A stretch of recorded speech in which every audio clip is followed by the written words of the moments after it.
জবা ফুল আৰু জবা ফুলৰ পাত অতীজৰে পৰা চুলিৰ যত্নৰ বাবে ব্যৱহাৰ কৰি আহিছে।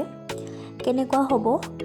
আপুনিও যদি এই জবা ফুলৰ পাত ঘৰতে ব্যৱহাৰ কৰিব পাৰে, একেবাৰে বেয়া নহয়।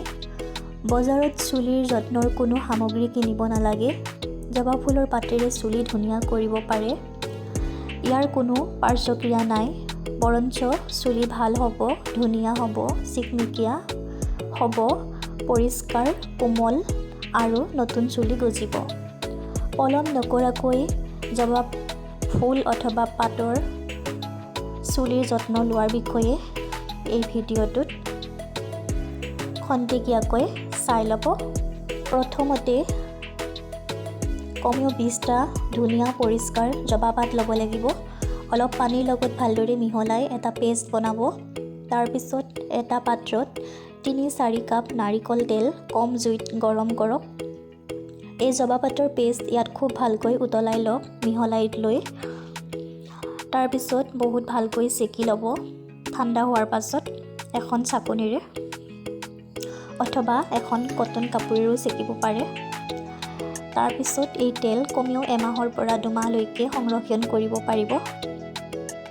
এই তেল চুলিত লগালে চুলি ডাঠ, ক'লা আৰু চিকমিকিয়া হৈ পৰিব।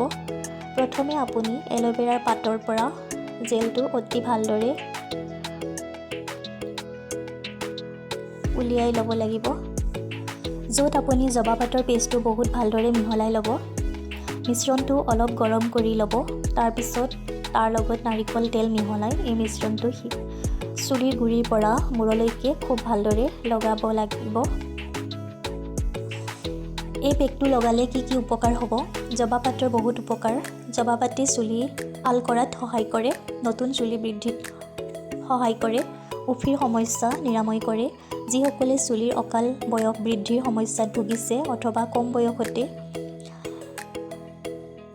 চুলি পকিছে, যিসকলে অকালতে চুলি সৰাৰ সন্মুখীন হৈছে, কিন্তু নিশ্চিতভাৱে এই ঘৰুৱা ঔষধটো ঘৰতেই জবা পাতৰ সৈতে চেষ্টা কৰক।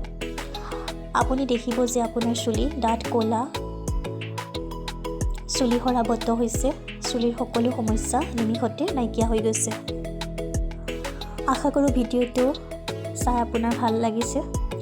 আপুনি যদি এই ৰেমেডিটো ব্যৱহাৰ কৰাৰ পিছত কেনে পালে নিশ্চয় কমেণ্ট কৰি জনাব। আৰু ভিডিঅ'টো আপোনাৰ বন্ধুবৰ্গৰ লগত, ফেমিলিৰ লগত ভিডিঅ'টো শ্বেয়াৰ কৰি দিব। ভিডিঅ'টোত ভাল লাগিলে লাইক কৰি দিব আৰু চেনেলটো ছাবস্ক্ৰাইব কৰি দিব লগতে। তেন্তে এনেকুৱা নতুন ভিডিঅ'ৰ বাবে পাই থাকিবৰ কাৰণে এই চেনেলটোৰ লগত থাকিব। ভিডিঅ'টো চোৱাৰ বাবে ধন্যবাদ। আকৌ এটা নতুন ভিডিঅ'ৰ সৈতে আপোনালোকৰ মাজলৈ আহিম।